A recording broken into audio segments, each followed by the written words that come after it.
Aujourd'hui, on reçoit Nancy Gauthier, comédienne de multiples talents, de multiples personnalités, qui a vécu plusieurs vies. C'est incroyable. Quand on pense à Nancy Gauthier, on pense à résilience. C'est vraiment ce qui ressort de l'entrevue. Il faut vraiment la découvrir. Bienvenue à l'Hôtel Central.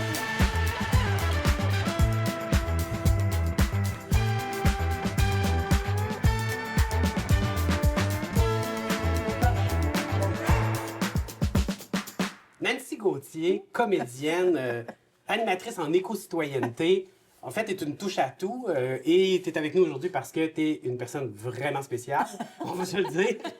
Puis on a envie de voir ta vision de la vie, ta vision du monde. Peut-être la première question que je me pose, c'est dès l'enfance, comment on devient une personne qui est intéressée littéralement partout? T'es née dans quel coin? Hey, je suis née à Drummondville. À Drummond? T'es née à Drummond? Oui, je suis née... En fait, quand je suis née à Drummondville, oui. Et c'est vraiment... Mais derrière chez moi, il y avait un bois. Et pour moi, ça, c'est une forêt. Et ça, c'était vraiment très, très important. Très jeune, je passais mon temps dans la forêt avec mon frère. On faisait des camps. Dans ce temps-là, on pouvait couper des arbres. Puis aujourd'hui, je suis contre. Mais quand j'étais jeune, on coupait des arbres, on faisait des camps. Tu sais, on jouait. Donc, rapidement, dans mon enfance, le jeu est venu. Donc, le jeu de s'imaginer des histoires, mais dans la forêt. Mon père nous amenait à la pêche. Je me rappelle même pas la première fois que j'ai mis un verre au bout d'un hameçon, là. Fait que moi, la nature était très importante pour moi. Puis après, c'était l'improvisation, puis tout ça. Mais avec mes amis, je faisais des spectacles. Je faisais payer 5 sous. Puis je savais pas ce que c'était pour faire, parce que c'était de l'impro. Puis là, ils venaient, je montais une tente. J'avais un gros décor, mais j'avais aucune idée qu'est-ce que j'étais pour faire. Oui. Mais les amis arrivaient, les voisins, puis tout ça. Puis là, je faisais un spectacle. Déjà un entrepreneur aussi. Puis pourtant, mes parents, ça vient pas du monde du spectacle, mon frère non plus, là. Donc, c'est moi qui avais ça. J'aimais me déguiser, j'aimais inventer. À quelque part, je pense que je voulais être autre chose que moi, là. Je pense que c'est ça. Ah oui? Mais c'est ça, je pense, quand on veut jouer, c'est peut-être sortir de la réalité qu'on trouve peut-être un petit peu plate, tu sais. Est-ce que tu viens d'une réalité qui est très famille américaine moderne idéale? Ouais, je viens d'un bungalow, tu sais, d'une région bungalow. Une chance, comme je vous dis, qu'il y avait la forêt derrière et le bois. Pour moi, ça, c'était merveilleux. Mais sinon, les bungalows, un à côté de l'autre, là, c'était comme, oh mon Dieu, tu sais, qu'est-ce que je vais faire? Mais c'est vrai que je me demandais tout le temps qu'est-ce que je vais faire quand je vais être grande, tu sais. Ah Je ouais? me le demande encore, j'ai 60 ans. Qu'est-ce que je vais faire quand je vais être grande? Justement, continue-t-on un peu ton parcours après? T'as décidé d'aller faire des études en théâtre ou... Non, même pas. Parce qu'à Drummondville, c'était comme pas possible, là, tu sais, faut penser théâtre, puis je n'ai pas de ce monde-là. Mais je faisais de l'improvisation en secondaire 5. Mais mon autre rêve, c'était comme, ben moi, je voudrais travailler dans le bois. Le monde me disait, ouais, on travaille dans le bois. Puis quelqu'un qui me dit, ben, va-t'en étudier en technique de loisirs, spécialité plein air, et là, à Rivière-du-Loup, tu vas triper, tu vas voir. Puis là, j'ai fait, Puis déjà, ce que je faisais à partir à l'âge de 15 ans, j'étais animatrice dans les camps de vacances. Okay. Et j'adorais ça. Donc là, dans l'animation, puis tout ça, fait que je me suis dit, OK. Puis Rivière-du-Loup, c'est sur le bord du fleuve. Ça va être le fun. C'est juste pour ça, là. J'ai choisi ça, parce que je me suis dit, ça va être le fun, ça va être trippant. Fait que je me suis envenue à Rivière-du-Loup. J'ai étudié, j'ai fait mon cours en technique de loisirs là. Mais ma passion, c'était quand même l'improvisation. Alors, j'ai parti la ligne d'improvisation au cégep de Rivière-du-Loup. Là, on parle de 1982, là. Et puis il y avait du monde, personne ne connaissait ça, puis tout ça, donc un mélange de théâtre et de hockey, puis Oui. là, j'ai fait ça, puis tout le monde me disait, mais va-t'en en théâtre. Je disais, on va en théâtre comment? Mais des amis avec qui j'en faisais quand j'étais à Drummondville, qui étaient rendus comédiens professionnels. Puis eux me disaient, Nancy, viens à Montréal, puis je disais, Montréal, je suis pas capable. Je suis pas capable, là, je me disais, c'est trop gros, puis je vais vivre dans le bois. Il me semble théâtre et bois, ça va pas ensemble. Ouais.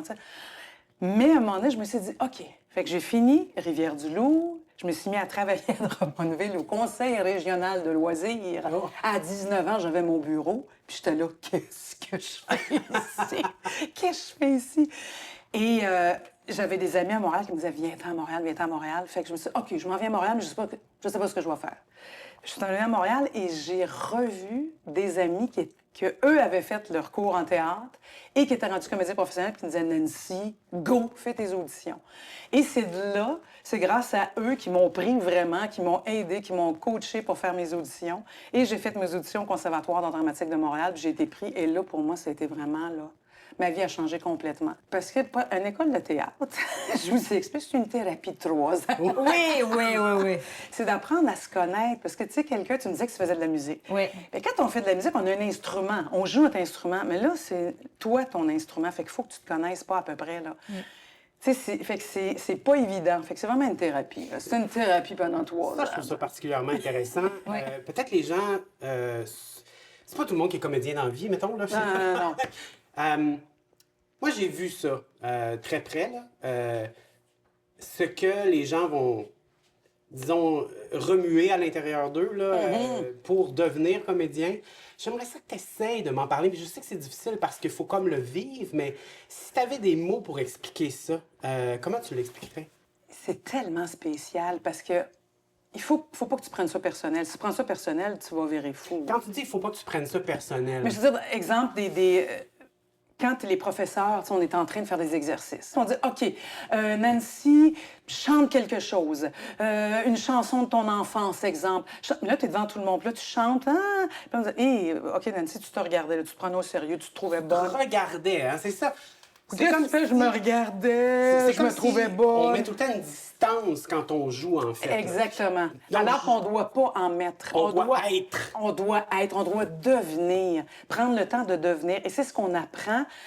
En fin de compte, ce qu'on apprend, c'est de mettre son ego de côté. Tu ne dois pas exister. Nancy Gauthier, tu n'existes pas. C'est le personnage qui est là. Et c'est ça la chose la plus difficile à apprendre.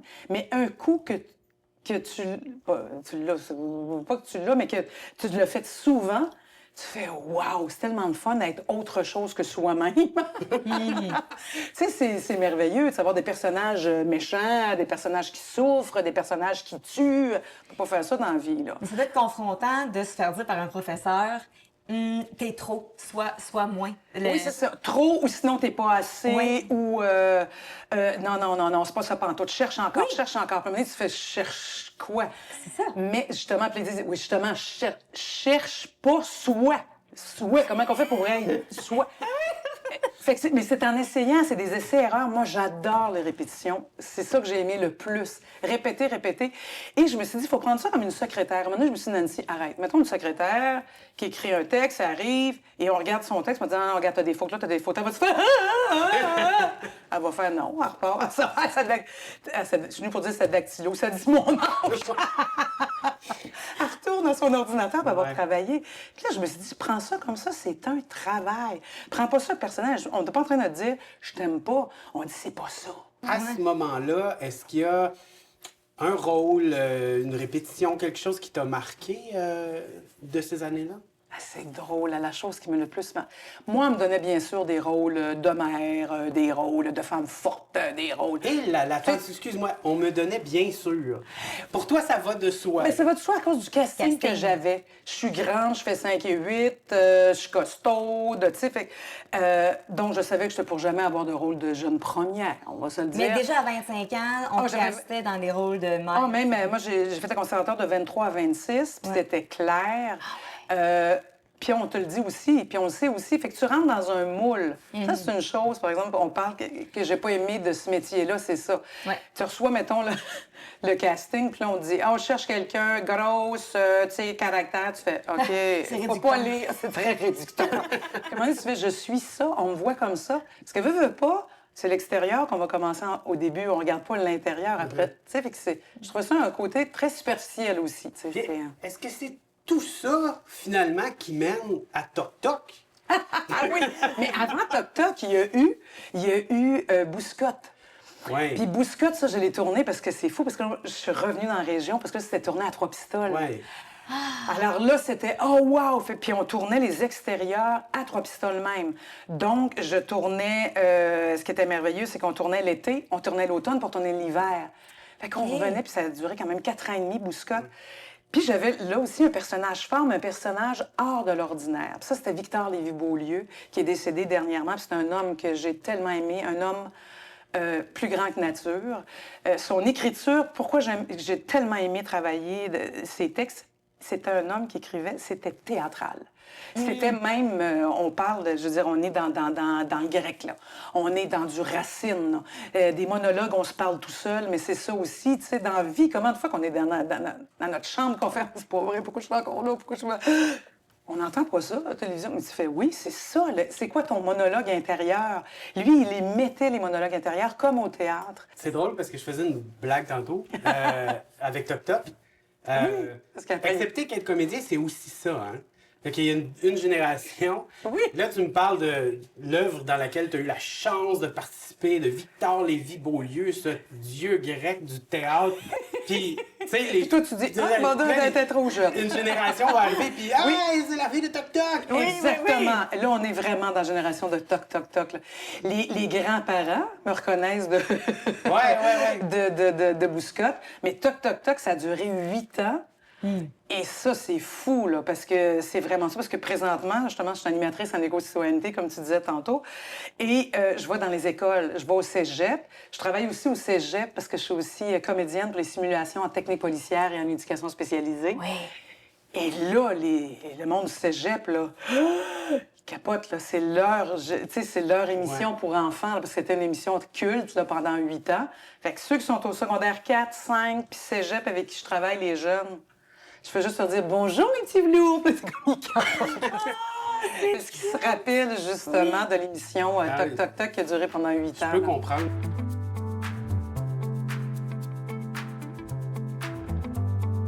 T'as envoyé paître ton chemin. Tu t'es emmené dans le Bas-Saint-Laurent, puis c'est terminé. Moi, je fais autre chose de ma vie. Exact. Est-ce que ça a été un deuil, assurément? Oh oui, mais c'était un coup de tête. Non, j'arrête de dire ça. C'est pas des coups de tête, c'est des coups de cœur. C'est-à-dire, quand Toc Toc Toc sont terminés... Hey, je vais aller vraiment dans quelque chose de très personnel. Quand Toc Toc Toc s'est terminé, on savait que ça terminait. Tout le monde, il y en avait qui avaient déjà des contrats. Tout moi, j'avais rien. Puis je me disais, oh my God, une femme de 50 ans, j'étais pour avoir 50 ans. Les autres étaient plus jeunes que moi. Je me disais, je vais avoir 50 ans. Puis on dit que dans le métier, une femme de 50 ans, c'est pas évident, puis tout ça.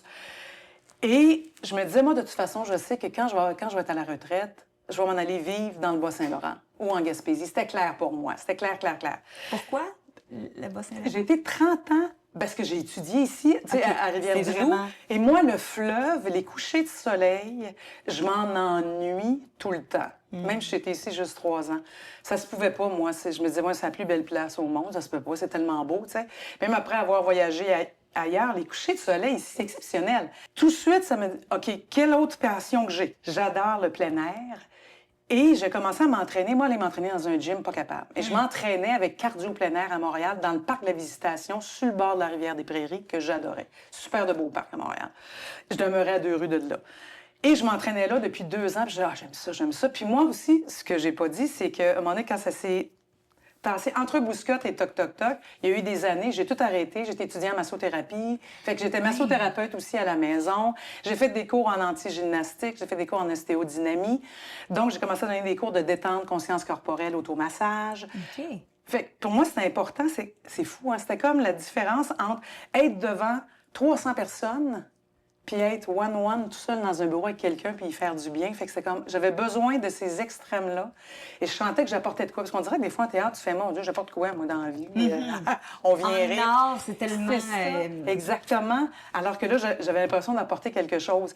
Et là, je me suis dit, et là, ça a popé dans ma tête, mais de même, là. OK, je suis massothérapeute.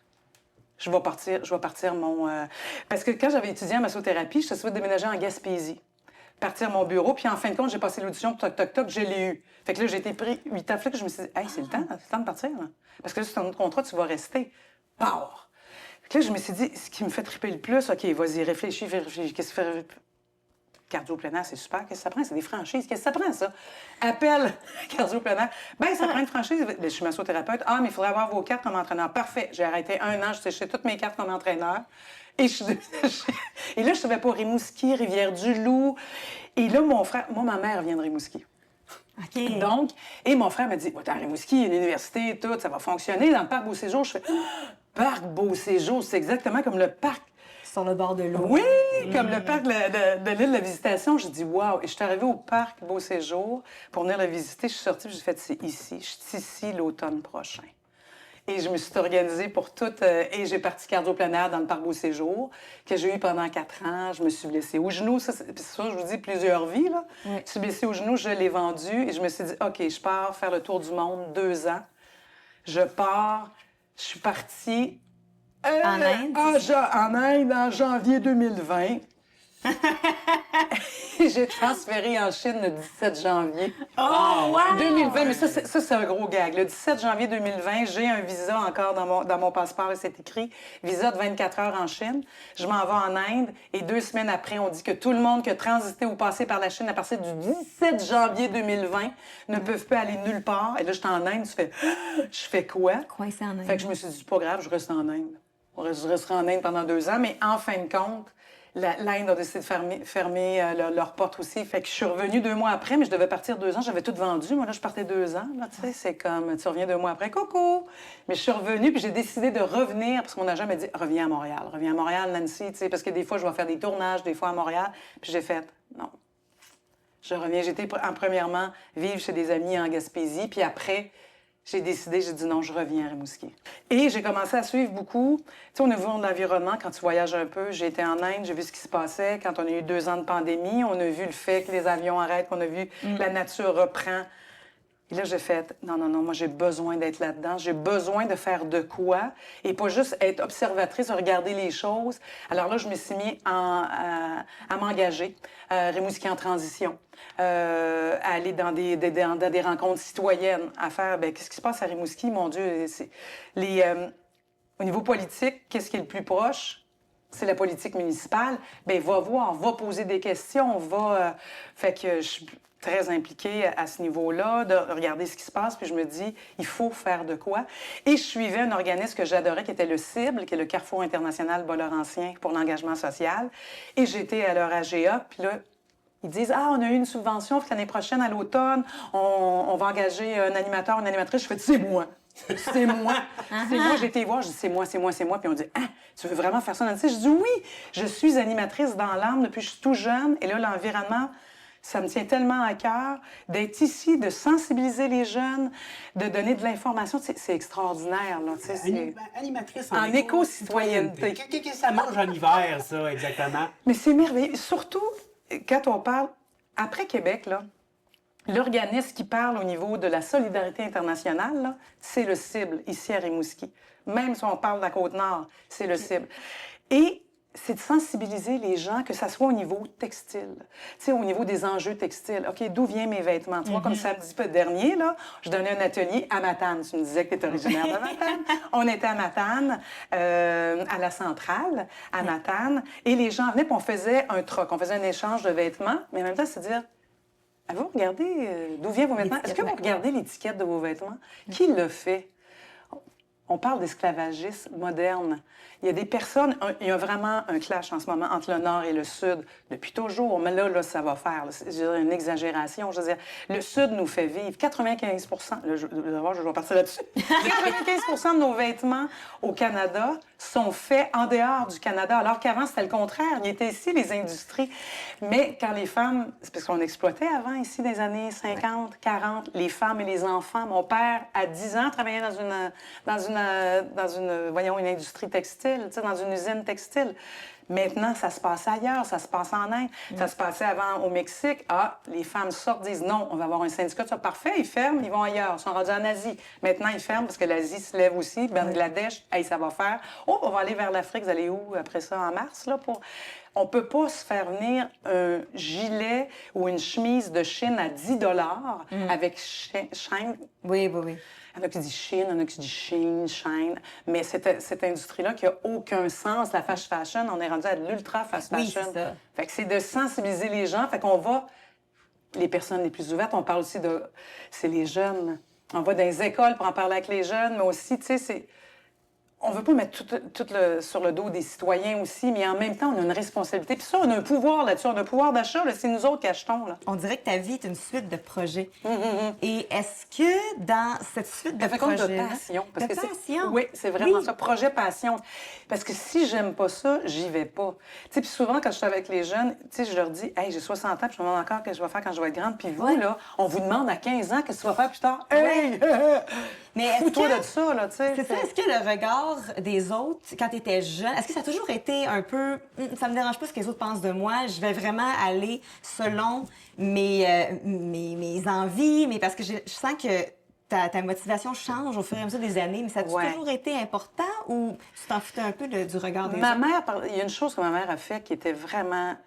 que je la remercie. Elle recevait mes bulletins. Ça n'avait pas de bon sens. Je n'avais pas de très bonnes notes. Je passais ça à fesse tout le temps. Quand c'était 50, je passais à 50. Quand ça montait à 60, je passais à 60.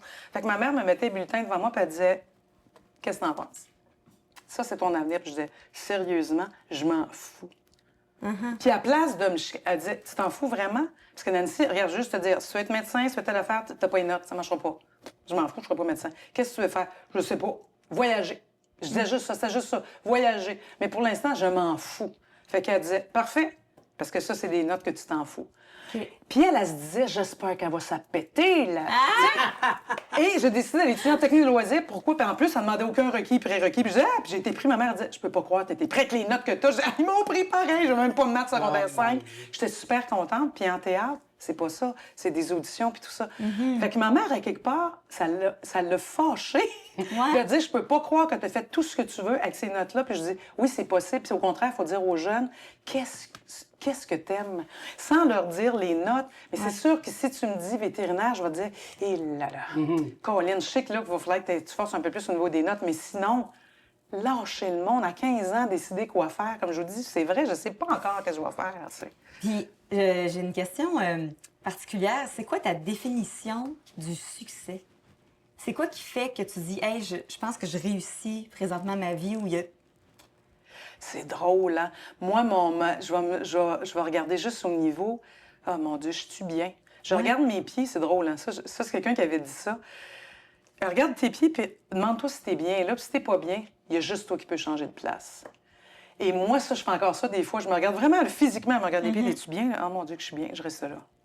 Si je suis pas bien, je m'en vais. Tu sais, j'ai toujours fait ça, puis OK. je trouve que c'est la meilleure chose. C'est comme ça que je regarde voir si je suis bien. Quand Ouais. on dit on est sur son X, Oui. c'est vraiment les pieds pour toi. Moi, c'est les pieds. Tu sais, si c'est pas bien, qu'est-ce qui m'empêche? Moi, t'es avec quelqu'un, ou tu sais, même tu travailles, tu fais, je suis plus bien, je suis plus heureuse. Prends tes... Va-t'en. Va-t'en, tu sais, il va arriver d'autres choses. Puis aussi, c'est le fait aussi, parce que là, je suis rendue à 60, puis il est toujours arrivé quelque chose, là, tu sais, aussi. Tu sais, même comme travailleur autonome, j'ai jamais manqué de rien. Fait que je me dis, pourquoi je vais manquer de quelque chose là?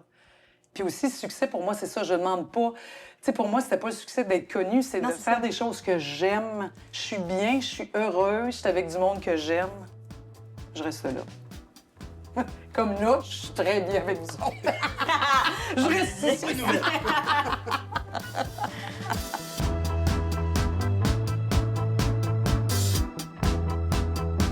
OK, on va jouer aux cartes.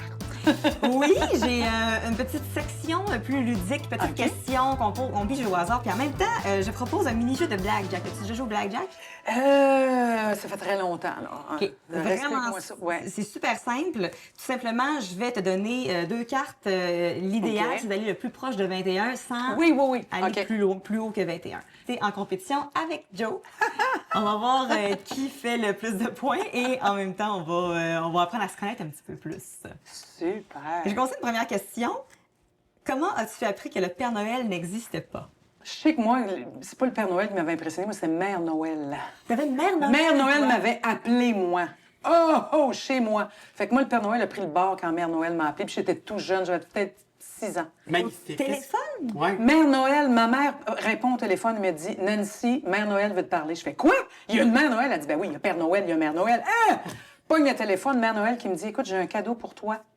Après la messe de minuit, tu vas venir chez moi. » Je dis « Ah, vous avez une maison à Drummondville? » Elle dit « Ben oui, parce qu'on distribue les cadeaux à Drummondville. » Fait que j'ai un cadeau pour toi. Après la messe de minuit, je vous jure, on s'en va dans une ruelle, parce que si on était passé par en avant, j'aurais su que c'était la maison d'un ami à mon père.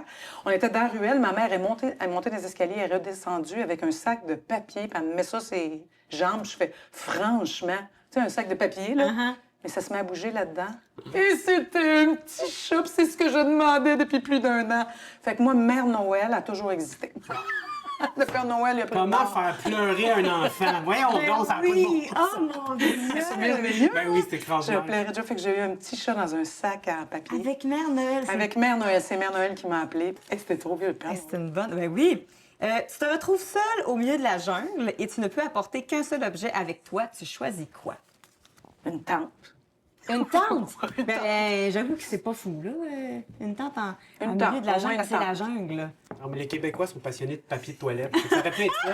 Ah, ça aurait pu être papier de être toilette. papier de toilette. Non, mais ça, j'ai déjà été dans le bois sans papier de Ben toilette. oui, je sais c'est quoi ça, faire. ça, oui, oui. Mais une tente, oui, juste pour être, se protéger. Oui, une tente. Oui, oui, une Attends, tente. attends que je... oh, c'est vrai que j'aurais pu me construire de quoi aussi. là. Oui, une hache peut-être. Moi, je pense que ce serait une hache. C'est vrai. C'est assez. Tu sais, tu peux, Ben tu oui, peux c'est faire bien un gros, abri ça. avec Oui, ça. une hache, ça aurait aussi. été plus intelligent qu'une tente. Et puis là, j'ai 15. T'as Fait que, 15? Un autre? à boule, une carte, s'il Ah, vous oh, plaît. tabarnouche. 15? 18. Et 18. 18, moi, j'arrête là. T'arrêtes là, OK. Oh, mon OK, Dieu. on commence 6, 7, on va tranquille. continuer. 8. 8. 8, 9, 10, 14. On 14. continue. 14. Point à Joe. 4, c'est moi qui ai gagné. C'est toi qui as gagné. Qui a gagné. Colin. Fait que c'est à toi la question. Pose une question. Ah non! Pose une question. Oui, oui. À Joe? Oui, à Comment Joe. on Une question à décide Joe.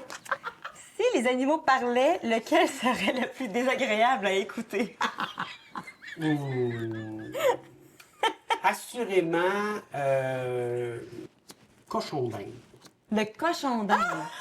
Toi, tu veux pas savoir qu'est-ce que le cochon d'Inde dirait? C'est autant un cochon d'Inde. C'est hautain. Ça me regarde de haut comme, c'est comme... Non, non, non, non, le chat est hautain. Le chat serait vraiment insupportable. Non, Hey, ouais. non, Non, non, moi j'adore les chats. Ouais. J'adore les chats, mais qui parlent, c'est sûr qu'ils seraient au-dessus de leur affaire tout le temps. Je suis pas sûre.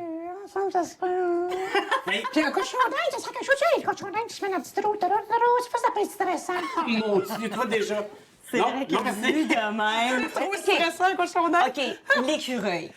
Ouais. L'écureuil serait le plus fatigant, je pense. Ben, comme... Oui, c'est vrai, il y a quelque toute chose, la même un affaire. mélange de rats, de... Ouais. bêtes. On dirait qu'il y a des petites bêtes. La petite Bête. bête. Là, tout repose sur cette dernière ronde parce que c'est 1 à 1. 0 pour moi, évidemment. Donc, la question est pour les deux. Allons-y avec... Ouais. OK. Quelle habitude bizarre as-tu quand personne ne te regarde? Moi, chez nous, regarde, j'arrive chez nous, moi, je me Moi, déshabille. moi aussi.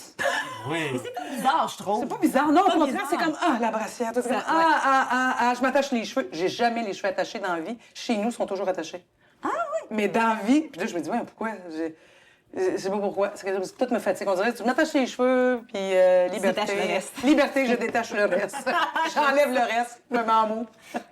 Moi, je pense que c'est la même affaire. Le plus naturel. Ben, l'hiver, des fois, je me garde une petite gêne. Ça dépend vraiment de mon chauffage. T'as pas répondu, toi, d'ailleurs? Non? Une habitude T'as pas bizarre. répondu à une habitude bizarre tout seul? Ouais, voyons donc. Si personne te voit, ça serait quoi l'habitude bizarre? J'ai-tu l'air d'avoir des habitudes bizarres? Je vais vous Il laisser, répondra pas, il va... je vais vous laisser répondre à cette Lui, question. il classe toutes Ouais. ses feuilles par ordre d'épaisseur chez lui. Ouais, sûrement. Tu vois, Andy, elle, c'est ce qu'elle pense. Je laisse ça à l'imagination. C'est ça, mon Dieu, j'aurais pas dû répondre. Tu vois, là, ça, je vais passer ça toute la journée. Mon Dieu, pourquoi j'ai répondu à ça? C'est la première chose, je vais m'étonner quand j'arrive chez nous. Et je pense qu'il y a plus de personnes qu'on croit qui font ça. Oui, c'est ça, exactement. Il faut détabouiser être tout nu chez eux. Détabouiser, c'est bon, ça. Je vendre des mots quand je suis seule et que personne ne me regarde. C'est ça. Fait qu'on a 18 ici. OK. Ah oui, donc, tant que ça se peut que je perde. Veux-tu que je non. mette deux Ah oui, à lui oui, avant? OK, j'arrête pour le moment. Ça devient genre une compétition. Ouais, vas-y, au revoir. Oh, Et moi, mon j'arrête. Dieu. Ah. Mais tu peux pas arrêter là. Ouais, non, j'arrête. T'as 21! J'arrête. Non! Il y a 21, fait que là, il faut que tu... On sait jamais, j'y vais si jamais on peut avoir 21 des deux. Non! Hey, bravo. Moi, je l'ai dit avant, hein. Bravo. J'ai dit avant que j'arrêtais. Donc, score final, on a 1 point Nancy et 2 points Joe. Félicitations, Joe, tu gagnes cette ronde. Ça gagne. Merci. C'est comme ça. Maintenant, je joue à 52 ramasses.